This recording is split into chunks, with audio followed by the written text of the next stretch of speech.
Welcome to first success tech channel. இந்த 15 வருஷமாக வந்து ஒரு ஸ்ட்ரகிள் பண்ணி வச்சுருக்கிறீங்க. ஸோ நிறையா போராட்டங்கள் இருக்கும். ஏன்னா ரன் பண்ணும்போது நம்ம வந்து ஃபினான்சியலாக நம்ம ஒரு ஃபேமிலி ரன் பண்ணுறது டிஃபிகல்ட்டாக இருக்கும். அப்படி இருக்கும்போது நம்ம ஒரு 30-40 பேருக்கு வந்து ஒரு சப்போர்ட் பண்ணி அவங்களுக்கு வந்து ஒரு ஃபுட் அரேஞ்ச் பண்ணி அவங்களுக்கு வந்துட்டு மெயின்டெனன்ஸு எல்லாமே வந்து ஒரு டிஃபிகல்ட்டானது. இந்த 15 வருஷத்தில் எந்தளவுக்கு அந்த ஸ்ட்ரகிள்ஸ்லாம் எப்படி சமாளித்து கடந்து வந்தீங்க, அதை பற்றி கொஞ்சம் ஷேர் பண்ணுங்க. 10 நாள் கடந்ததுக்கு அப்புறம் போய் நம்ம பண்ணால் அந்த பெரியவர் அந்த இடத்துல இல்லை. அப்புறம் பக்கத்துக்கு ஆட்டோக்கார விசாரிக்கும் போது அவர் இறந்து 2 நாள் ஆச்சுருந்தாங்க. அப்போ எனக்கு ரொம்ப சங்கடமாகி போச்சு. அதை நம்ம உதவி செஞ்சுருந்தா, ஒரு ஹோமில் செஞ்சிருந்தா இன்னொரு வாரம் உயிரோடு வந்துருப்பார்ல. அப்போ முடிவு பண்ணேன், சரி நம்ம ஒரு முதிரில் ஆரம்பிக்கணும், அதுவும் இலவசமாகவே ஆரம்பிக்கணும். காசு பணத்தை தாண்டி மற்ற ஹோமில் எப்படி இருப்பாங்க தெரியாது சார். இந்த ஹோம் பொறுத்த வரைக்கும் எல்லாம் வீட்டில் இருக்க மாதிரி தான் இருப்பாங்க சார். கஷ்டங்கள் வந்து ஏகப்பட்ட கஷ்டம் சார், வெளியே சொல்ல முடியாது. அப்படியே சந்தோஷமாக வாடகைக்கு ரொம்ப கஷ்டங்க. எங்களுக்கு பார்த்தீங்கன்னா அடிப்படை வசதியே தேவைதாங்க சார். அரிசி வாங்குறதுக்கு சிரமம் தாங்க சார், கேஸுக்கு சிரமம் தாங்க சார். ஒரு கேஸ் தீர்ந்துச்சுன்னா என் கடையில் எரிய சிலிண்டர் இங்கே சாப்பாடு செஞ்சுட்டு அங்கே அந்த கடைக்கு போய்ட்டு அந்த ஹாஸ்டலுக்கு போய்ட்டு அப்படி வருங்க சார். சந்தோஷமாக வாழணுமா, அப்பா அம்மாவை சந்தோஷமாக வச்சுங்க, கடைசி வரைக்கும் அவங்க தேவையை பூர்த்தி பண்ணி நல்லா வச்சுங்க, கூட வச்சுங்க. ரொம்ப சந்தோஷமாக வாழணுமா, தாத்தா பாட்டியை கூட வச்சுங்க. சரிங்க சார். இப்போ இந்த நெறி ஃபவுண்டேஷன் வந்து எதை நோக்கி போயிட்டு இருக்குங்க சார்? இப்போ வந்து அடுத்த லெவல் போகணும் அப்படின்னா உங்களுக்கு அடுத்து இதை எப்படி கொண்டு போய் எப்படி கடைசி வரைக்கும் இதை வந்து இந்த ஸ்டேஜை விடாமல் எப்படி வந்து அதை பண்ணலான்னு என்ன ஐடியாலஜியில் கொண்டு போயிட்டு இருக்கீங்க? இந்த நெறி ஃபவுண்டேஷன் வந்து நான் வந்து யாரும் செய்யாத ஒரு சிறப்பான செய்யலாம் ஒரு ஐடியா வச்சுருக்கேன் sir.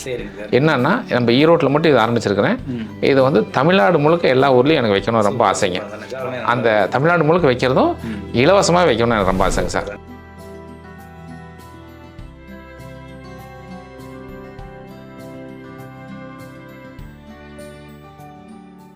Welcome to first success tech channel.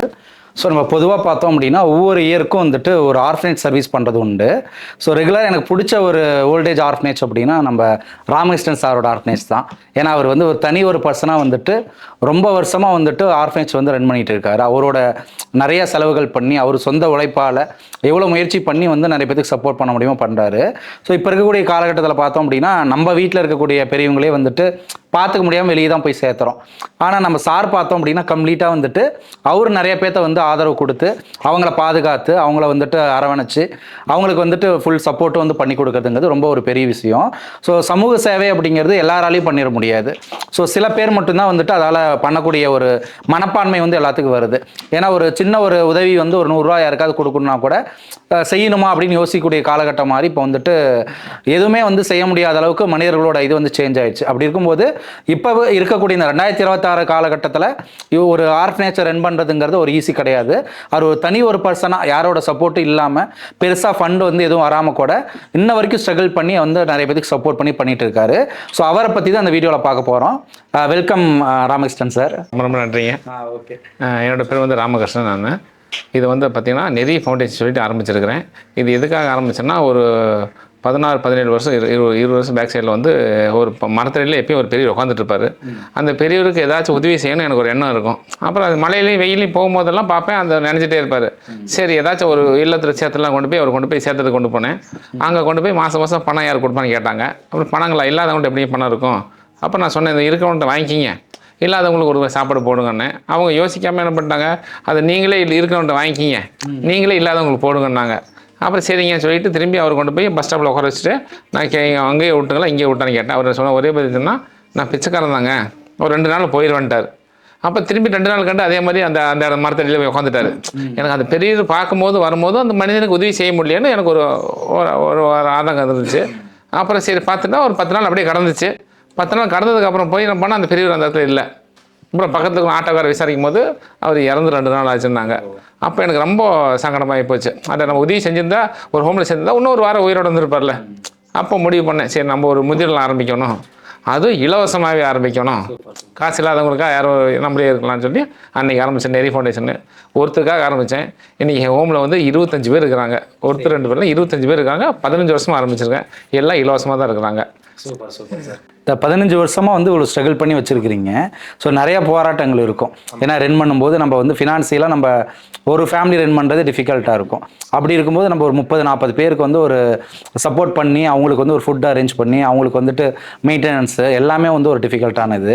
இந்த 15 வருஷத்தில் எந்தளவுக்கு அந்த ஸ்ட்ரகிள்ஸ்லாம் எப்படி சமாளித்து கடந்து வந்தீங்க, அதை பற்றி கொஞ்சம் ஷேர் பண்ணுங்க. ரொம்ப கஷ்டங்க சார். ஏன்னா அழுதமா கண்ணீர் மட்டும் தான் தண்ணி வரும். ஆனால் உள்ள அழுகுது யாருக்கும் தெரியாதுங்க. நான் அழுகும் போது பார்த்தீங்கன்னா வித்தியாசமாக அழுவேங்க. என்னோட அழுகாச்சி வந்து யாரும் பார்க்க மாட்டாங்க. நான் வண்டியில் போகும்போது வேகமாக போவேன். எங்கேயோ ஒரு இடத்துக்கு சென்னிமலையோ கொடுமுடி எங்கேயோ ஒரு இடத்துக்கு வண்டியில் போவேன். 10-20 கிலோமீட்டர் வண்டியில் போகும்போது ஸ்பீடாக போகும்போது அழுகாச்சி வந்து கண்ணீர் தண்ணி வந்துடும். அப்போ அந்த கண்ணீர் தண்ணியில் எனக்கு என்னென்ன கவலை இருக்கோ எல்லாத்தையும் சொல்லிட்டு அழுதுட்டு போயிடுவேன். நான் எந்த இடத்துக்கு போய் சேரணும் அந்த இடத்துல போய் இப்போ வண்டி நிறுத்தும் போது வேகமாக வந்திருக்கேன், கண்ணில் தண்ணி வந்திருக்குன்னு நினச்சிருப்பாங்க. அப்போது என்னோடய மனசு வந்து அப்போ கொஞ்சம் ஃப்ரீ ஆகிடும்.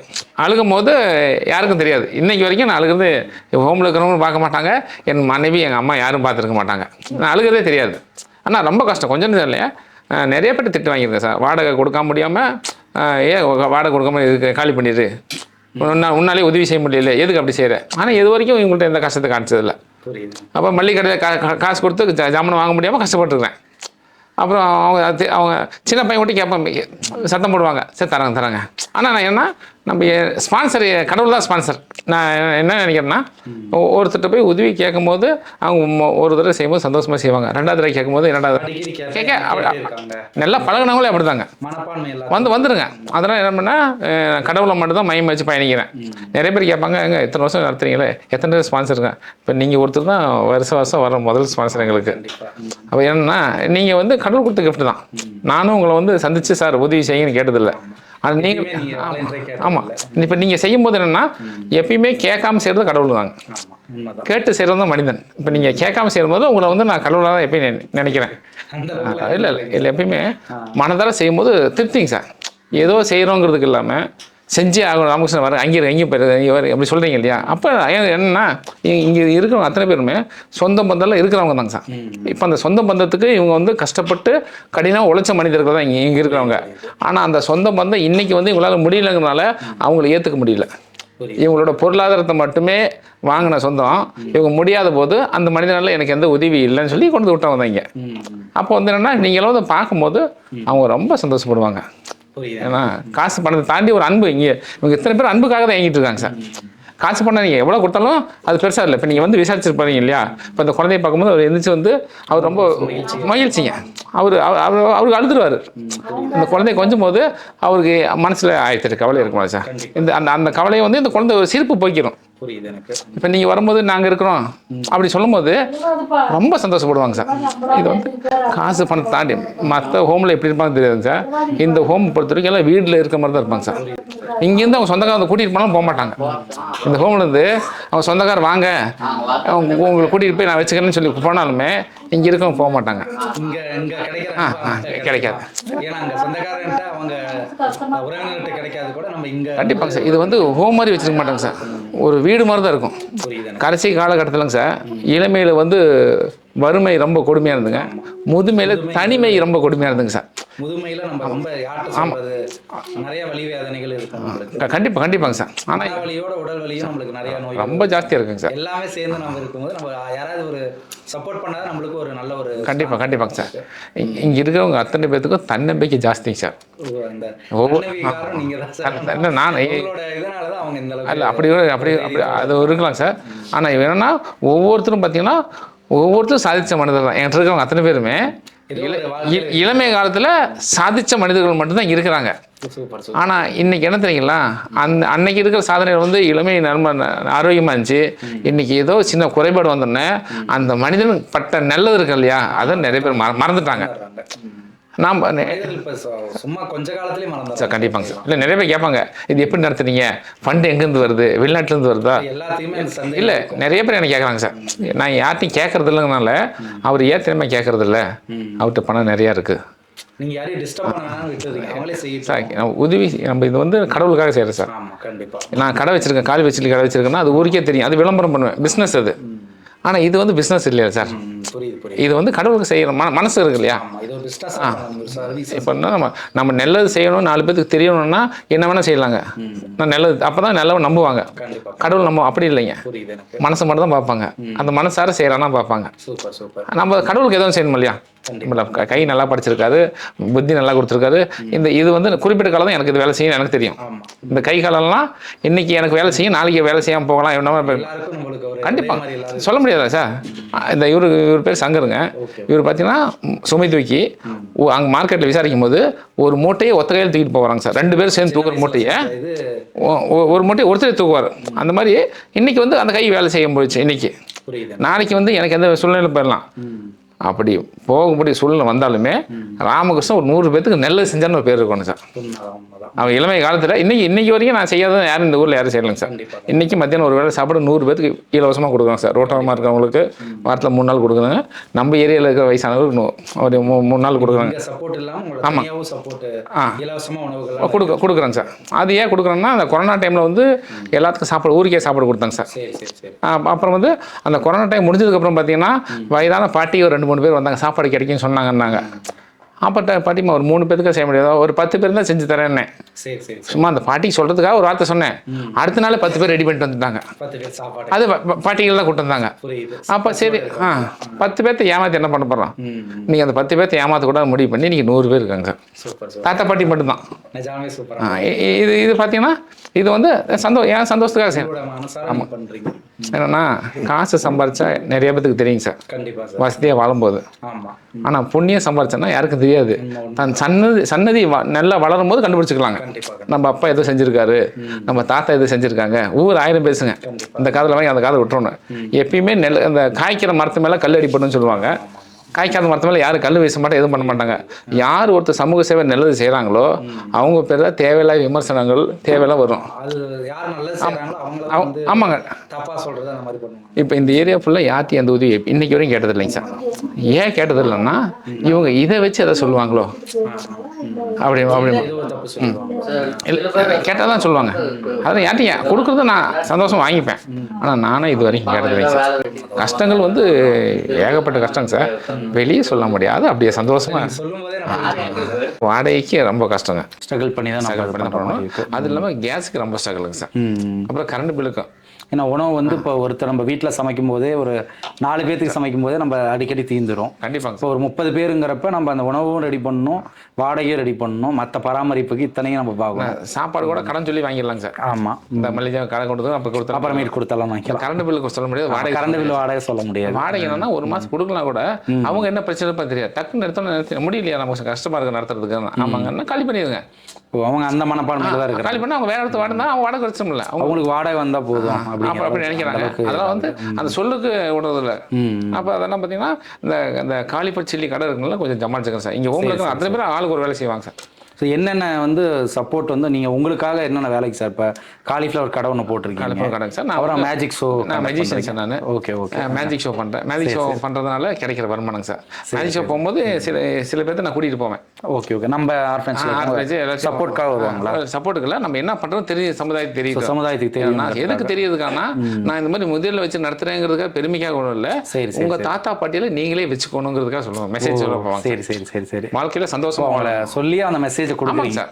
நீங்கள் பண்ணுற ப்ரோக்ராம்லேயே ஒரு மெசேஜ் கொடுத்துருங்க. இல்லை எப்பயுமே மேஜிக் நிறைய விரும்புகிறேன்னா கொஞ்சம் கருத்து சொல்லணும் சார். சரி இயல்பாகவே அந்த மேஜிக் சொல்லி ஒரு ஸ்பீச் கொடுத்துருங்க சார். ஒரு 5 நிமிஷம் என்னென்ன சொல்லணும்னா, சந்தோஷமா யார் வாழணும்னு ஆசைப்படுறீங்க சொல்லித்தரேன். ரொம்ப சந்தோஷமா வாழணும்னு ஆசைப்படுறீங்களோ அது நான் கற்றுக் கொடுக்குறேன். மேஜிக் மேன் சொன்னால் எல்லாம் கேட்பாங்க சார் அந்த நேரத்தில். அப்போ என்னென்ன சொல்ல முடியும் அப்படின்ட்டு, சந்தோஷமா வாழணுமா அப்பா அம்மாவை சந்தோஷமா வச்சுங்க, கடைசி வரைக்கும் அவங்க தேவையை பூர்த்தி பண்ணி நல்லா வச்சுங்க, கூட வச்சுங்க. ரொம்ப சந்தோஷமா வாழணுமா தாத்தா பாட்டியை கூட வச்சுங்க. ஏன்னா கோயிலுங்கிறது இவங்க தாங்க சார். அம்மா தாத்தா பாட்டி அம்மா தான் சாமிங்க.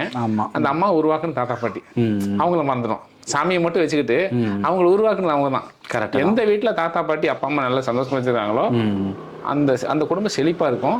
ஆனா கடைசி வரைக்கும் தாத்தா பாட்டி நம்ம கூட வரப்போறது இல்லை. உண்மைதான். பாதி தூரம் தான் வருவாங்க. அந்த மீதி பாதி தூரம் கடக்கும்போது இனிமையான பாதையை பயணிக்கணும்னா தாத்தா பாட்டி அப்பா அவங்களோட இருந்து. ஏன்னா இப்ப நிறைய பேர் தாத்தா பாட்டிலாம் மிஸ் பண்றாங்க. ஆமாங்க சார். யாருமே தாத்தா பாட்டி கூட இருக்கிறது இல்லை. இப்ப இருக்கிற லைஃப் வாழ்றவங்களாம் தாத்தா பாட்டி கூட இருக்கிற மாதிரிலாம் யாரும் பார்த்தது இல்லை. நிறைய இடத்துல இப்ப நம்ம ஊர்ல மட்டும் எப்படிங்க சார், சைனால பார்த்தீங்கன்னா தாத்தா பாட்டி வயசாக வரைக்கும் அவங்க வச்சிருப்பாங்க, கூடவே தான் இருக்கு. அவங்க ரூல்ஸ் நெட்ல போய் சர்ச் பார்த்து. நம்ம இந்தியாவில் பெரிய ஒரு மாற்றம் வந்துருச்சு. முன்ன மாதிரி இப்ப தாத்தா பாட்டில கூட இருக்கு இல்லை, இருக்குது.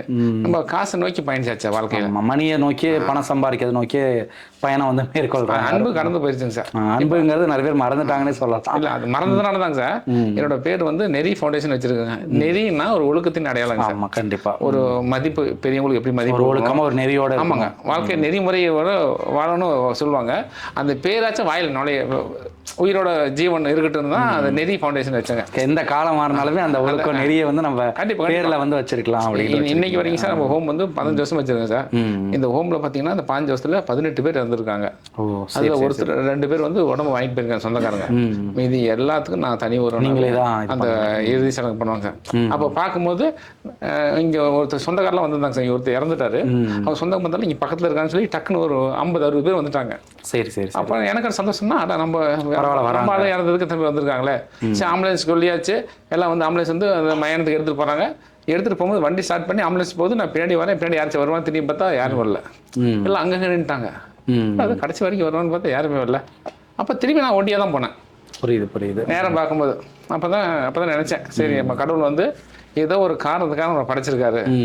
சரி, அந்த காரணத்தை கொஞ்சம் ஆழமா. நெறி ஃபவுண்டேஷன்னாவே நீங்க இல்ல அப்படின்னா Ramakrishnan sir, magic Ramakrishnan sir, அந்த பேரே உங்களுக்கு அந்த அது அடையாளம்.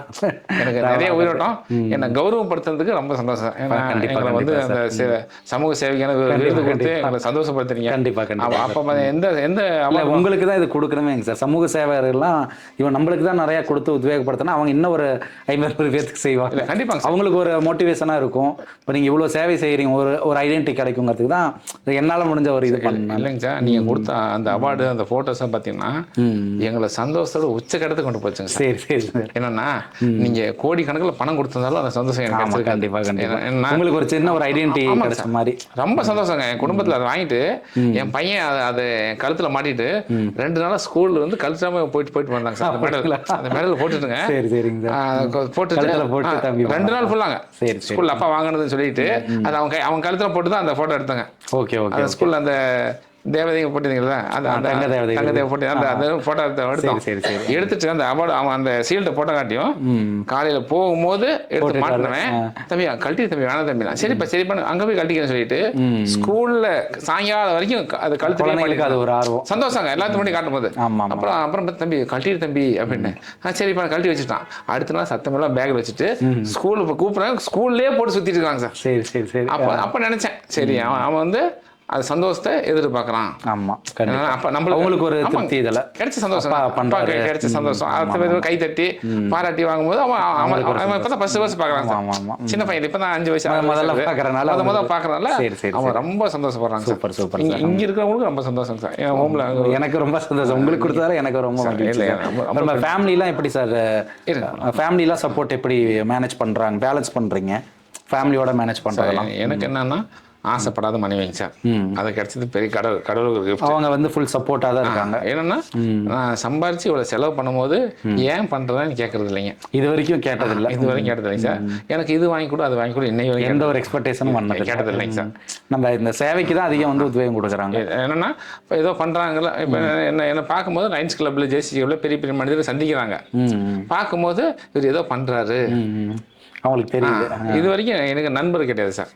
ஏன்னா என்னன்னா ஒரு நண்பன் இருக்கிறான்னா தான் கஷ்டத்தை சொல்லுவாங்க. ஆமா கண்டிப்பா. இங்க வந்து நான் கஷ்டத்தை சொல்றேன், யாராச்சும் நம்மகிட்ட காசு கேட்டுவானான்றது என்கிட்ட அதிகம் பழகிறது இல்லை. நாங்கெல்லாம் நண்பர்கள் இல்லை சொல்லலாம், எங்களை நண்பராக சொல்லி நீங்க தான் ரெகுலர் கிடைக்கும்போது எனக்கு அந்த நான் ரொம்ப சந்தோஷமா அதை ஏத்துக்கிறேங்க சார். அதாவது ஸ்பான்சர் எல்லாம் எங்களையும் நண்பர்களா நீங்க கண்டிப்பா எப்ப எங்க பிரச்சனை இருந்தாலும் எனக்கு சொல்லி மெசேஜ் பண்ணி கால் பண்ணிருக்கீங்க. நான் ஏதாவது கிளாஸ்ல இருக்கும்போது எடுக்க கண்டிப்பாங்க சார். நீங்க செய்யற உதவி எனக்கு கொஞ்சம் நஞ்சம் சார், ரொம்ப உதவிங்க சார். அதான் நீங்க நண்பர்களா எங்ககிட்ட ஷேர் பண்ணிக்கலாம்னு சொல்றேன். கண்டிப்பா நாங்க எப்பயுமே இருப்போம் அப்படின்னு சொல்றேன். கண்டிப்பா ரொம்ப சந்தோஷம். சரிங்க சார். முதல் நண்பரா உங்களை எடுத்துக்கிறாங்க. எங்க நெறி ஃபவுண்டேஷன் குடும்பத்துக்கே நீங்க நண்பர். சரிங்க சார். கண்டிப்பா தான் நண்பர் இல்ல ஃப்ரெண்ட்ஸ் இல்லன்னு நினைச்சிடாதீங்க.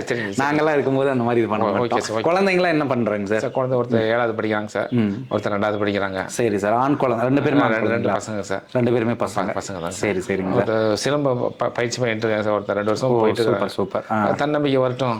சிலம்ப பயிற்சி கொடுத்துட்டு இருக்கீங்க. கொஞ்சம் நல்லா ஒரு கான்ஃபிடன்ட் லெவல் பூஸ்ட் ஆகும், கொஞ்சம் ஜாஸ்தி வருங்க சார். பார்க்கலாம் அவன் தனியாக போகும்போது கூட அதை சிலம்ப பற்றி எங்கேயாச்சும் டைம் கிடைக்கும் போது அதை குச்சி சுற்றி கட்டா இப்படி வந்தால் இப்படி அடிக்கணும்ப்பா, இப்படி வந்து அப்படி அடிக்கணும் அப்படிமா. தம்பி அடிக்கிறது தடுக்கிறது ஃபர்ஸ்ட் பழகுப்பா சொல்லும் போது என்ன, நம்ம எப்பயுமே அடிக்கிறது நோக்கக்கூடாது, தடுக்கிறது தான் உண்மைதான். நம்ம சண்டைக்கு போகக்கூடாது, அந்த சண்டையும் அமைதியாக போகணும். நம்ம சொல்லும் போது அவன் சமாளிக்கிறீங்க. மேஜிக் ஷோ போகும்போது அவனை கூட்டிகிட்டு போவாங்க சார். So, எல்லா இதுலயுமே அவங்க ஈடுபாடு பண்றீங்க. எல்லாத்தையும். சமூக சேவையில, சிலம்பத்துல, அவங்க மேஜிக் ஷோல எல்லாத்துலயுமே உங்க குடும்பத்தோட ஈடுபாடுங்கிறது சப்போர்ட் முழுமையா இருக்கு உங்களுக்கு. கண்டிப்பாக ஆமாம். சரிங்க சார். இப்போ இந்த நெறி ஃபவுண்டேஷன் வந்து எதை நோக்கி போயிட்டு இருக்குங்க சார்? இப்போ வந்து அடுத்த லெவல் போகணும் அப்படின்னா உங்களுக்கு அடுத்து இதை எப்படி கொண்டு போய் எப்படி கடைசி வரைக்கும் இதை வந்து இந்த ஸ்டேஜை விடாம எப்படி வந்து அதை பண்ணலான்னு என்ன ஐடியாலஜியில கொண்டு போயிட்டு இருக்கீங்க? நிறைய பேர் கேட்கக்கூடிய கேள்வி தாங்க சார். இதுதான் வந்து என்னோட டவுட். ஏன்னா நானே வந்து சர்வீஸ் பண்ணும்போது என்னால் எவ்வளோ கஷ்டத்தில் இருந்தாலும் நம்ம வந்து பண்ணிடுறோம். நம்ம முடியுதோ முடியலையோ நான் வருஷத்துக்கு ஒரு டைம் கண்டிப்பாக செஞ்சாகணும் அப்படின்னு சொல்லிட்டு நான்லாம் பண்ணிடுறேன். ஆனால் நீங்கள் லைஃப் டைம் ஃபுல்லும் செய்கிறீங்க. நம்ம வருஷத்துக்கு ஒரு டைம் செய்யும் போதே நம்ம எவ்வளோ பிஸி ஷெடியூல் இருப்போம். ஒர்க் இருக்கும்போது நம்ம ஞாபகம் வச்சுட்டு பண்ணும்போது கஷ்டம். நீங்கள் வந்து வாழ்க்கை ஃபுல்லுமே இதுக்காக அர்ப்பணிச்சு 15 வருஷம் ட்ராவல் பண்ணுறீங்க. அப்போ உங்களுக்கு அடுத்து இதை எப்படி கொண்டு போகிறது, அடுத்த லெவல் எப்படி பண்ணலாம் அப்படிங்கிற ஒரு ஐடியாலஜி இருக்கும் இல்லையா? ஸோ அதை நீங்கள் ஷேர் பண்ணிட்டா எனக்கு நல்லா இருக்கும். இந்த நெறி ஃபவுண்டேஷன் வந்து நான் வந்து யாரும் செய்யாத ஒரு சிறப்பான செய்யலாம் ஒரு ஐடியா வச்சுருக்கேன் சார். என்னன்னா நம்ம ஈரோட்டில் மட்டும் இது ஆரம்பிச்சிருக்கிறேன். இது வந்து தமிழ்நாடு முழுக்க எல்லா ஊர்லேயும் எனக்கு வைக்கணும் ரொம்ப ஆசைங்க. அந்த தமிழ்நாடு முழுக்க வைக்கிறதும் இலவசமாக வைக்கணும்னு எனக்கு ரொம்ப ஆசைங்க சார். நிஜாவே அது வருமானம் வேணுமில்ல சார்? இல்லை கண்டிப்பாக உங்களோட மனப்பான்மை கண்டிப்பாக ஏதோ ஒரு அமையும் சார். இல்லை நிறைய பேர் கேட்பாங்க இது எப்படி உங்களால் கொண்டு போக முடியும்னாங்க. நான் எப்படின்னா ஒவ்வொரு ஊர் ஒருத்தர் கேட்பாங்க இந்த இது நடத்துறதுக்கு உங்கள் குவாலிட்டி இருக்குமா, தகுதி இருக்குமா, எப்படி பண்ணுவீங்க? இன்னைக்கு வரைக்கும் எந்த உதவியும் கிடைக்கல சார். ஆமா, இவ்வளோ கடந்த உங்களோட பாதை வந்து ஏடிஜி வச்சிருக்கேன் சார், டோலியை வச்சிருக்கேன், சிஎஸ்ஆர் வச்சிருக்கிறேன். ஆனால் என்னன்னா யார்கிட்ட உதவி கேட்கறதுன்னு எனக்கு தெரியல. புரியுது எனக்கு. எப்படி கேட்கறதுன்னு தெரியலைங்க சார். கற்றுக்கலைங்க சார். இந்த 5 வருஷத்துல உங்களுக்கு அந்த கேட்டு பழக்கம் இல்லை. வரிசையை போய் யார்ட்டையும் வந்து உதவின்னு நிற்கிறது இல்லை. தானா வந்தா நீங்க அக்செப்ட் பண்ணிக்கிறீங்களே தவிர மற்றவன் டிஸ்டர்பா இருக்கக்கூடாது. ஒரு டைம் கேட்டு மறுபடியும் கேட்டா அவங்களுக்கு ஏதாவது ஒரு டிஸ்டர்பா ஃபீல் பண்ணுவாங்க அப்படின்னு நீங்க அந்த ஒரு மனப்பான்மையில யாரையும் போய் இது பண்றது இல்லை. என் கண்ணு முன்னாடி சொல்லியிருக்காங்க சார். ஒரு வெளியூர்ல வந்து ஒரு ட்ரஸ்ட் வச்சு நடத்துறாங்க சொல்லிட்டு ஒரு தடவை உதவி பண்ணிட்டாங்கன்னா அவங்க பொழுதுனைக்கு ஃபோன் பண்ணி உதவி பண்றீங்களா, உதவி பண்ணி கேட்டு அவருக்கு என்னன்னா ஏன்டா உதவி பண்ணோம் அப்படிங்கிற நினைப்பே வந்துருச்சு ராமகிருஷ்ணன் அப்படிங்கிறது. அப்போ நம்ம சார் இப்போ எனக்கே பார்த்தோம்னா ஒரு 4 ஆர்ஃபனேஜ் பண்ணிட்டோம் அப்படின்னா அங்கேருந்து எனக்கு ஏதோ ஒரு கால் வந்துட்டே தான் இருக்குது. பர்த்டே ஏதோ ஒன்று வந்தால் உதவி பண்ணுங்க அப்படிங்கிறப்ப சில பேருக்கு அந்த மனப்பான்மை வருது. இப்போ நிறைய பேர் அந்த மாதிரி ஃபாலோ பண்ணாது. எப்படி பண்ணுறான்னு எனக்கு தெரியல. மற்ற ஆர்ஃபனேஜஸ் வந்து இந்த மாதிரி மாறனால அதோட நேமே இந்த மாதிரி மக்கள்கிட்ட வந்து போயிடுது. உதவி கேட்டு கேட்டு வாங்கிட்டே இருப்பாங்க இல்லை அப்படிங்கிற மாதிரி பேரை கெடுத்துறாங்க நிறைய பேர். இல்லை அவங்க எப்படி பண்ணுறான்னு எனக்கு தெரியல. ஆனால் அது இல்லை அதுதான் சார் ஒரு நிகழ்ச்சியில் நிகழ்ச்சி போயிருந்தேன். இது எப்படி நடத்துறீங்க ராமகிருஷ்ணன், பணம் எங்கேருந்து கிடைக்குதெல்லாம் விசாரிச்சாங்க. இங்கேயே ஆஃபீஸில் வந்தாங்க சார். இங்கே சமூக நலத்துறை ஃபோன் பண்ணி எஸ்பி ஆஃபீஸில் ஃபோன் பண்ணி இங்கே ஒரு 3 ஜீப்ல போலீஸ் எல்லாம் வந்தாங்க. சரி சரி சரி எப்படி நடத்துறீங்க விசாரிக்க ஒரு 20 போலீஸ் வந்தாங்க. ஓகே ஓகே ஐபிஎஸ் ஆபீசர் வந்தாங்க சார். Okay okay. அப்போ 20 போலீஸ் வந்துட்டு எல்லாம் வேடிக்கை பார்க்க ஆரம்பிச்சிட்டாங்க. எல்லாத்தையும் கேட்டாங்க பணம் எங்கேருந்து வருது, எப்படி ஒரு ஃபண்ட் மேனேஜ் பண்றாரு, நீங்க மாசம் மாசம் எவ்வளவு கட்டுறீங்க. நிறைய பேர் என்ன சொல்றாங்கன்னா இவங்க சொத்து இது எழுதி கொடுத்துட்டீங்களா, இல்லை உங்கள்கிட்ட பிடிங்கிட்டாங்களா, பணம் எவ்வளவு வாங்குறீங்க, கவர்மெண்ட்ல பணம் வருதுங்களா, எங்கேருந்து வருது அப்படின்னு கேட்டாங்க. எங்கேருந்து வரல, என் சொந்த காசு தான் வருதுங்க. சரி சரி சரி. ஏன்னா மேஜிக் ஷோ போடுற காசு, அந்த சாயங்காலத்தை காலி பச்சிலி கடை காசு, இந்த காசு உங்களோட சுய வருமானம், சொந்த வருமானம் தான் இன்னைக்கு வரைக்கும் நடத்திட்டு இருக்கேன் சார். உண்மைதான். அது ஒருத்தர் யாரை கேட்கறாங்க இல்லையா, ராமகிருஷ்ணன் உதவி பண்ணா நீங்க பண்ணுவீங்களா கேட்பாங்க. புரியுது. நான் சொல்லேன் 15 வருஷமா என் சொந்த காசு நடத்தினவனுக்கு நீங்க செய்யற வச்சு ஒரு வருஷம் நடத்த மாட்டேன்னா. நானே தட்டையும் வந்திருக்கேன். நீங்க என்னைக்குமே எனக்கு கால் பண்ணி சார் பர்த்டே இது செய்ய எதுவுமே நீங்க டிஸ்டர்பே பண்ணதே இல்லை. நீங்க ஏன்னா இன்னைக்கு நம்மளுக்கு செஞ்சுட்டீங்க, கண்டிப்பா நாளைக்கு வேற எதுவும் செய்யலாம். உதவி உங்க இயல்பு மனசு தான். அது நம்மளுக்கே செய்யணும் அவசியம் இல்லை சார். நீங்க யாருக்கு வேணா செய்யலாம். முழுக்க இது ஆரம்பிக்கணும் ஆசை தான். அது இலவசமா ஆரம்பிக்கணும். கண்டிப்பா சார் எங்களோட சப்போர்ட் இருக்கும். இலவசமா தமிழ்நாடு முள்ளும் நெறி ஃபவுண்டேஷன் கண்டிப்பா நம்ம வந்து இன்னும் ஒரு 10-5 வருஷத்துக்குள்ள பெரிய அளவுக்கு கொண்டு போயிடலாம். சரி, இப்போ வந்து நம்ம நெறி ஃபவுண்டேஷன் 2 ஹோம் வச்சிருக்கீங்க சார். இப்போ என்ன மாதிரி வந்து ஃபெசிலிட்டிலாம் இல்லை, இந்த மாதிரி சப்போர்ட் வேணும்னு சொன்னீங்களா? நம்மளோட யூடியூப் சேனல் பார்க்குறவங்க உங்களுக்கு நேரடியாக வந்து உதவி செய்யலாம், இல்லை உங்களுக்கு கால் பண்ணலாம், இல்லை டேரெக்டாக கூட அமௌண்ட் அனுப்பிவிடுவாங்க. ஸோ உங்களுக்கு இப்போ என்ன சப்போர்ட் தேவைப்படுது, ஸோ அவங்க முடிஞ்ச ஏதாவது உதவிகள் இந்த வீடியோ பார்க்குறவங்க என்னோட ஸ்டூடெண்ட்ஸ் என்னோட கிளைண்ட்ஸ்லாம் பார்ப்பாங்க இல்லையா, ஸோ அவங்க வந்து உங்களுக்கு டேரெக்டாக உதவிகள் செய்யணும் அப்படின்னா உங்களையே கான்டாக்ட் பண்ணி உதவி வந்து செய்வாங்க. ஸோ இப்போ என்ன மாதிரி ஃபெசிலிட்டி வருது, நீங்கள் ஸ்ட்ரகிள் பண்ணுறதுல இது ஒரு அவசியமான தேவையாக இருக்குது அப்படின்னா அதை சொன்னீங்க அப்படின்னா அவங்க டேரெக்டாக உங்களை கான்டாக்ட் பண்ணியும் உங்கள் அக்கௌண்ட்டுக்கோ டேரெக்டாக வந்து பணம் அனுப்பிடுற மாதிரி நான் உங்களுக்கு டிஸ்கிரிப்ஷன்ஸில் உங்களோட டீட்டெயில் நான் கொடுத்துட்றேன். எங்களுக்கு பார்த்தீங்கன்னா அடிப்படை வசதியே தேவைதாங்க சார். அரிசி வாங்குறதுக்கு சிரமம் தாங்க சார். கேஸுக்கு சிரமம் தாங்க சார். ஒரு கேஸ் தீர்ந்துச்சுன்னா என் கடையில் எரி சிலிண்டர் இங்கே சாப்பாடு செஞ்சுட்டு அங்கே அந்த கடைக்கு போயிட்டு அந்த ஹாஸ்டலுக்கு போயிட்டு அப்படி வருங்க சார். அடிப்படையிலேயே வீக்காக இருக்கு. என்னன்னா நம்ம வந்து எங்களுக்கு இது வருதுங்க, இதனால ஜமாளிச்சுக்கிறேன், இதுக்கு மட்டும் உதவி கிடைச்சா போதும்னு அப்படின்னு இல்லைங்க சார். சரி சரி சரி. இங்கே அப்படிதாங்க சார். இப்போ திடீர்னா மற்ற ஹோமில் பார்த்தீங்கன்னா நம்ம வீட்டில் பார்த்தீங்கன்னா காலையில் டிஃபன் சாப்பிடுவாங்க, மத்தியானம் சாப்பாடு சாப்பிடுவாங்க, நைட்டு ஒரு டிஃபன் சாப்பிடுவாங்க. இங்கே அப்படி இல்லை, இது வீடு மாதிரி தான் வச்சிருப்பேன். இப்போ காலையில் சாப்பிட்றது மீதி ஆகுதா, லேட் ஆகுதா, காலையில் சாப்பிடாம மத்தியானம் கூட சாப்பிடுவாங்க. சரி சரி. அப்புறம் நைட் சாப்பிட்றோமா ஒரு குடும்பமா எப்படி நம்ம பண்றோமோ இது வந்து வீடு மாதிரி தான் இருக்குது சார். இப்போ நைட் சிஸ்டமேட்டிக்கா மத்தவங்க மாதிரிலாம் இல்ல. மற்ற மாதிரி இல்லை சார், ஸ்ட்ரிக்டாக இருக்காது சார். அப்புறம் மற்றவங்க மாதிரி நைட் சாப்பிட்டு காலையில் சாப்பிட மாட்டேன் இல்லை சார், தயிர் வாங்கி கொடுங்க சாப்பிட்டுக்கலாம், அட்ஜஸ்ட் பண்ணி எல்லாரும் சாப்பிட்டுக்கிறாங்க. இங்கே இருக்கும் அத்தனை பேரும் ஒரு குடும்பத்தில் இருக்கிற உணர்வோடு தான் இங்கே இருக்கிறாங்க சார். எப்படி வந்து அட்ஜஸ்ட் பண்ண முடியுமோ இங்கே வந்து நம்ம ஒரு இல்லத்தில் இருக்கிறோம், நம்ம ஒரு ஆதரவற்ற காப்பகத்தில் இருக்கிறோம், அப்படி அந்த மாதிரி எல்லாம் இருக்கு மேடம். புரியுது புரியுது. இங்கே அத்தனை பேருமே ஒரு குடும்பத்தில் இருக்கிறவங்க ஆளுக்கு ஒரு வேலை செய்வாங்க சார். சரி சரி. ஒரு குடும்பத்தில் இருக்கும்போது இங்கே சந்தோஷமா இருப்பாங்க. கண்டிப்பா கண்டிப்பா. ஒரு குடும்பத்தை விட்டு வெளியே போனவங்க குடும்பத்தோட அருமை தெரியும் சார். நான் வாழ்க்கையில் ரொம்ப கஷ்டப்பட்டேன் சார், சாப்பாட்டுக்கே இல்லாமல் கஷ்டப்பட்டேன். ஹாஸ்டல்லாம் படித்தேன். புரியுது எனக்கு. சாப்பாடு ரொம்ப கஷ்டப்பட்டேன். அப்போ என்னன்னா எனக்கு சின்ன ஒரு ஒன்றுன்னா, நம்ம சாப்பாடு கிடைக்கலங்கனால நம்ம ஒரு ஹாஸ்டல் வைக்கணும், அதுக்கு சாப்பாடு கொடுக்கணும், அவங்களுக்கெல்லாம் நல்லா வச்சுக்கணும். அன்னைக்கு ஒரு இயல்பாக ஒரு கனவா நினைச்சேன். நம்ம படுற கஷ்டத்தை மற்றவங்க பண்ணக்கூடாது, நம்மளால முடிஞ்ச இதை செய்யலாம் அப்படிங்கிற ஒரு மனப்பான்மை. அதில் வந்து இன்னைக்கு வந்து இது ஆரம்பிக்கிறதுக்காக ஒரு வாய்ப்பு கிடைச்சது சார். சரி வந்து 15 வருஷம் கடவுள் பணித்து நகர்ந்து போய் 16 வருஷம் தொடங்கியாச்சுங்க சார். சரிங்க சார். இன்னும் பார்த்தீங்கன்னா படிப்படியாக நாங்கள் சமுதாயத்துக்கும் உதவி பண்ணணும்னு ஆசை சார். படிக்கிற குழந்தைங்களுக்கு ஏதோ உதவி பண்ணணும் ஆசை. அப்பா அம்மா இல்லாத நிறைய குழந்தை இருக்காங்க. ஆனால் அவங்களுக்கு வெளிப்படையாக என்னால் உதவி செய்ய முடியல. அப்பப்போ அந்த சின்ன உதவி செய்யறேன். அந்த சின்ன உதவி என் மனசுக்கு ஒப்பலைங்க. புரியுதுங்க. அவங்க பேக் வாங்கி கொடுக்குறது, அதாவது நீங்கள் இங்கே ரன் பண்ணுறது இல்லாமல் வெளியே உணவு இலவசமாக கொடுக்குறாங்க சார். ஒரு படிப்பு செலவுக்கு யாருக்காவது பண்ணுறது எதுக்கு சார். இப்போ எங்களுக்கு பெட்ஷீட் இது நிறைய வந்துச்சுன்னா நான் வெளியே இந்த மாதத்துல மட்டும் 45 பெட்ஷீட் வெளியே கொடுத்துருக்கேன் சார். புரியுது. அந்த 45 உங்களோட இதுக்கு வந்துச்சுன்னா அதை வெளியே கொடுக்குறீங்க. எக்ஸ்ட்ரா இருக்குதுன்னா வெளியே உங்களுக்கு சப்போர்ட் கொண்டு கொடுத்துருவாங்க. அப்போ அது வந்து நான் எங்கள் ஆளுக்கு 2 பெட்ஷீட் எல்லாம் வச்சிருப்பாங்க. சரி சரி. மீதி இருந்தால் தேவை அடியில் தான் போகுமே தவிர நம்ம இன்னொருத்துக்கு மேலே போத்திக்கலாம். ஆமாம் ஆமாம் புரியுது. அதான் நம்மளுக்கு அடியில் போகிறதுக்கும் இன்னொருத்துக்கு மேலே போத்து வித்தியாசம் இருக்கலாம். அப்போ அது கூட நம்ம தேவைக்கு மீறி இருக்கிறத கூட நீங்கள் வெளியே கொடுத்துருவோம். அது யாருக்குன்னா அங்கே வயதானவங்களும் இருக்காங்க. புரியுது புரியுது. நிறைய பேர் கேட்பாங்க சார், இதை பண்ணுறீங்களா, ஒரு எங்கே எப்படி கிடைக்குதுமா? கடவுள் கொடுக்குறது நிறைய பேர் கேட்பாங்க. நான் வந்து இன்ன வரைக்கும் நான் இது ஓனர் நினைச்சது என்னைக்கு பயணிச்சது சார். புரியுது புரியுது. ஒரு வேலைக்காரன் எனக்கு ஓனர் கடவுள் இருக்காரு, நான் பயணிக்கிறேன் ஆத்ம திருப்தியா. சரி சரி சரி. இப்போ அடிப்படை வசதிகள்னா இப்போ ரெகுலராக மெயின்டைன் பண்ணுறதுலையும் பிரச்சனை இருக்குங்க சார். ஆமாங்க சார். வேற இப்போ வந்து வேற வசதிகளில் ஏதாவது குறைபாடுகள் இருக்குது, வேற ஏதாவது சப்போர்ட் தேவைப்படுதுங்களா? இல்லைங்க சார். இப்போ எமர்ஜென்சியா இப்போ என்னங்க சார், அடிப்படை வசதி தேவைதாங்க சார். ரெண்டாவது என்னன்னா, அந்த ஹாஸ்டலுக்கும் இந்த ஹாஸ்டலுக்கும் ஒரு கை வண்டி தான் தள்ளிட்டு போகிறாங்க சார் சாப்பாடுக்கு. Okay okay. இப்போ நீங்களே வந்து சாப்பாடு நீங்கள் பரிமாறும் போது கூட நீங்கள் பரிமாறிட்டு போகிறது 10 நிமிஷம் கண்டு 1/2 மணி நேரம் கண்டு தான் அந்த சாப்பாடு அந்த ஹாஸ்டலுக்கு போகும். சரி சரி. அவங்க எதிர்பார்த்துட்டு இருப்பாங்க. அப்புறம் அங்கே செஞ்சுட்டு இங்கே வரதுக்கு அந்த தள்ளி வண்டியில் தள்ளிட்டு வருவாங்க, தள்ளிட்டு போவாங்க. புரியுது. இதே வந்து ஒரு எலக்ட்ரிக் பைக்காக இருந்துச்சுன்னா ஈஸியாக போகிறதுக்கும் சீக்கிரம் சாப்பாடு போய் சேர்ந்து. அந்த எலக்ட்ரிக் பைக்லாம் சாப்பாடுக்கு மட்டும் இல்லாமல் நம்ம இவரெல்லாம் பார்த்தீங்கன்னா பைக்கில் உட்கார முடியாது சார். புரியுது எனக்கு. இவர் அதே வண்டியில் உட்கார வச்சு நம்ம சக்குன்னு ஆஸ்பத்திரி கூட்டிட்டு போறது இருக்கும். பக்கத்துல ஹாஸ்பிட்டல் பக்கத்துல நம்ம ஹோமுக்கு பின்னாடியே ஹாஸ்பிட்டல் இருக்கு சார். சுகாதாரமையா இருக்கு. அவங்களை கூட்டிட்டு போறதுக்கு உதவியா இருக்குங்க சார். ஏதாச்சும் சின்ன அங்க திங்ஸ் தூக்கிட்டு வரதுக்கு உதவியா இருக்கும். புரியுதுங்க சார். இது வந்து அடிப்படை தேவைங்க சார். கண்டிப்பா சார். என்னால் முடிஞ்ச அளவுக்கு இந்த வீடியோல பாக்குற எல்லாருமே அதுக்கான ஹெல்ப் பண்ணுவாங்க சார். முன்ன லாஸ்டா வரும்போது இந்த ஓடெல்லாம் ஒட்டிட்டு அதெல்லாம் கொஞ்சம் சேஞ்ச் பண்ணிட்டீங்களா? அது சேஞ்ச் பண்ணலாம் சார். ஒட்டி சரி சரி. இப்போ மேல வந்து பேட்ச் போட்டு அந்த இடத்துல பெருசா மேல ஏறணும்னா இன்னும் வேற ஒரு ஓடு உடஞ்சிருச்சுங்க. Okay okay okay. சின்ன ஓடு உடஞ்சது ஆசைப்பட்டு அடைச்சிடலாம் மேல ஏறணும்னு இன்னொரு ஓடு பெருசா உடஞ்சிருச்சு. கடவுளே அந்த சின்ன ஓட்டையும் இருந்தா கூட பரவாயில்ல, இதை அடைச்சிரு. அதனால எல்லாமே அடைச்சிட்டீங்க. அடைச்சாச்சுங்க சார். எல்லாம் ஒளிவிட்டு இருந்ததெல்லாம் அடைச்சிட்டு. சரி சரிங்க சார். ஒரு எலக்ட்ரிக் பைக் மட்டும் இப்போ எமர்ஜென்சி அது மட்டும் உங்களுக்கு தேவைப்படுது. எங்களுக்கு போக்குவரத்துக்கு உதவியா இருக்குங்க சார். சரி சரி சார். அதுதான் வந்து ஒரு அவசிய தேவையா இருக்குது இப்போதைக்கு. மற்றெல்லாம் அடிப்படை தேவைங்கிறது நம்மளுக்கு எப்பயுமே இருக்கிறது.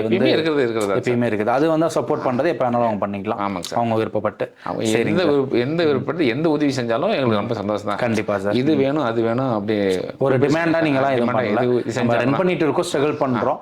அவங்களால முடிஞ்ச உதவி அவங்க என்ன செய்யணும் வந்து பார்க்கலாம் சார். டைரக்டா பார்த்து கூட அவங்க வந்து அவங்க என்ன உதவி செஞ்சாலும் சந்தோஷங்க. இல்ல எந்த உதவி செய்யலாம் கூட பார்த்தாலே எங்களுக்கு பெரிய உதவி தாங்க. சரி சரி. ஏன்னா எங்களை யாரும் பார்க்க வரது இல்லையா சார். புரியுது சார். இப்போ என்னன்னா இப்போ இந்த மாதிரி நீங்களாம் வந்து பார்த்தா தான் அவங்களுக்கு தெரியும். இவங்களுக்கு வாழ்றதுக்கு அர்த்தம் இருக்கலாம் சார். இவங்களுக்கு ஏதோ ஒரு வந்து பார்க்கறதுங்கிறது உதவிக்காக மட்டும் இல்லை. இவங்ககிட்ட ஒரு 5 நிமிஷம் பேசிட்டு கண்டிப்பாங்க இவங்களுக்கு ஒரு மன ஆறுதலா இருக்கிறதுக்கு தான் நம்ம வரது. ஒரு நிறைய பேர் வந்தாலும் அவங்களுக்கும் நிறைய பேர் இருக்கிறாங்க நம்மளுக்கு. நீங்க உங்க கம்ப்யூட்டர் சென்டர் அத்தனை பேர் கூட்டு வந்தா பெரிய சாதனை. ஆமா ஆமா. அன்னைக்கு வந்து இவங்க பார்க்கும்போது ஒரு டான்ஸ் ஆடி ஒரு இதை பண்ணி அதெல்லாம் எங்களுக்கு கிடைச்சது இல்லை. சரி சரி சரி. அப்போ எங்களுக்கு எல்லாம் பார்த்தீங்கன்னா அன்னைக்கு எங்களுக்கு திருவிழா மாதிரி தெரிஞ்சது. சரி சரி. நம்ம போய் கூட்டத்தோட நின்று பார்க்கறதுக்கும் நம்ம இடத்துல நம்ம இடத்துக்கு வந்து பார்க்கறது வித்தியாசம் இருக்கும் சார். வித்தியாசம் இருக்கு. அப்போ கடவுளுக்கு நன்றி சொன்னேன். சரி, இந்த நிறுவனம் ரொம்ப செழிப்பாக இருக்கணும், ரொம்ப சந்தோஷமா இருக்கணும் அப்படின்னு நாங்களாம் ப்ரேயர் பண்ணோம் சார். ரொம்ப சந்தோஷப்பட்டோம். Super super. நீங்கள் வரதுனால எங்களுக்கு ரொம்ப கண்டிப்பாக சார். கண்டிப்பாக இந்த வீடியோ பார்க்குறவங்க கண்டிப்பாக உங்களுக்கு வந்து நிறைய உதவிகள் செய்வாங்க சார். நம்ம ஸ்டூடெண்ட்ஸ்க்கும் நான் நிறைய சொல்லியிருக்கிறேன். ஸோ இன்னைக்கு நான் வரும்போதே பார்த்தோம்னா ஸோ உங்கள் ஃப்ரெண்டோட இதுக்கு ஹெல்ப் பண்ண போறீங்களே ஃப்ரெண்டுன்னு தான் சொன்னாங்க. ஆனால் இங்கே வந்து நீங்கள் நண்பர் இல்லைன்ட்டீங்க. ஆனால் என்னோட ஸ்டூடெண்ட்ஸ் வந்து சார் நீங்கள் ஃப்ரெண்டுக்கு போகிறேன்னு சொன்னீங்களா, அங்கே போறீங்களா அப்படின்னு கேட்கும்போது அப்படிதான் கேட்டேன். ஆமாம், அங்கே தான் நான் போகிறேன். இன்னைக்கு நான் உங்களை நண்பராக நான் ஏற்றுக்கிறேன். கண்டிப்பாக சார். எங்கள் இல்லை சார்பாக நெறி பண்ணி சார். கண்டிப்பாக அத்தனை பேரும் நாங்கள் என்னோட தமிழ்நாட்டில் இருக்க எல்லா ஸ்டூடெண்ட்ஸ்க்கு நான் உங்களோட இதை ரெக்கமெண்ட் பண்ணியிருக்கேன் சார். நான் என்னோட குரூப்லேயே வந்து ஸ்டூடெண்ட்ஸோட இதிலே போட்டிருந்தேன். ஸோ ராமகிருஷ்ணன் சார் வந்து ரியலாகவே வந்து ஸ்ட்ரகிள் பண்ணி தான் ரன் பண்ணுறாரு. மற்ற ஆர்ஃபனேஜ் மாதிரி கிடையாது அப்படின்ட்டு. ஏன்னா எல்லாமே மணி மைண்டடாக மாறினால அந்த ஆர்ஃபனேஜ்ங்கிற சர்வீஸ் கூட டிஃப்ரெண்டாக சில பேர் பேரை கெடுத்துறாங்க. அப்போ ரியலாக பண்ணுறவங்களும் தெரியாமல் போயிடுறாங்க. இப்போ நானே வந்து ஒரு கிளாஸ் எடுக்கிறேன்னா நிறைய பேர் லட்சக்கணக்கில் வாங்கிட்டு எடுக்கிறாங்க. நான் ஒரு 6000 ரூபாய் ஃபீஸ் எடுக்கிறேன். அப்படி இருக்கும்போது மக்களுக்கு தெரியறது இல்லை. ஸோ இவர் ஏதோ பேசிக்காக எடுப்பார் போல அவன் நினச்சிட்டு இருக்கிறாங்க. அப்போ அவங்களோட சேர்ந்து நம்மளும் இது மக்களோட மைண்ட் வந்து போயிடுது. இப்போ நம்ம மக்களுக்கு என்ன உதவி செஞ்சாலுமே நம்மளோட இதுவுமே வந்து தப்பான பாயிண்ட் தான். நீங்கள் இவ்வளோ தூரம் செய்யுதுங்கிறது நம்மளுக்கு தெரியுது. நம்ம ரெகுலராக வரனால பொதுமக்களுக்கு என்ன நினைப்பாங்க, இவங்க போய் ஏதாவது செய்யறாங்க போல இருக்கு. இப்போ என்னோட அக்கௌண்ட் வாங்கி பண்ணும்போது என்னையே தப்பா நினைப்பாங்க. சார் வந்து என்ன இவரோட அக்கௌண்ட்ல வாங்குறாரு, இவர் எடுத்துக்குவாரா இல்லை போய் செய்வாரா? ஸோ அதுக்கு தான் இந்த வீடியோஸ்லாம் பிடிக்கிறோம். நம்ம வீடியோஸ் பிடிக்கிறதே வந்து சரி மக்களுக்கு வந்து தெரியப்படுத்தணும். நம்ம வந்து வரோம் செய்யறோம் அப்படின்னா நம்மளை நம்பி ஒரு ஸ்டூடெண்ட்ஸ் கொடுத்துருக்காங்க அப்படிங்கிறதுக்காக தான் இந்த வீடியோ மேக் பண்றோம். நம்ம பாப்புலாரிட்டி பப்ளிசிட்டி அந்த மாதிரி விருப்பங்கள் இல்லை. நம்ம அந்த போட்டோஸே தான் அவங்களுக்கு கொடுக்கும்போது பரவாயில்லையே, நம்ம கொடுத்த காசை போய் சேர்ந்துருக்குன்னு அவங்களுக்கு ஒரு மன திருப்தி. பரவாயில்ல சார் செஞ்சுட்டாரு, அதுக்காக தான் நம்ம செய்யறோம். இந்த வீடியோ எடுக்கிறதுக்கோட வந்து பார்த்தோம்னா நம்ம வந்து சாருக்கு உங்களுக்கு சப்போர்ட் பண்ணுங்கிறதுக்காக தான் எவ்வளோ பேர் இன்டர்வியூ எடுத்திருக்கோம். பிஸ்னஸ் பீப்புள்ஸ் நிறைய பேர் எடுத்திருக்கோம். ஆனால் உங்களுக்கு விருது கொடுக்கறதுல உங்களோட இன்டர்வியூ எடுத்தது தான் எனக்கு வந்து ஒரு ஆத்மா திருப்தியா இருக்கு.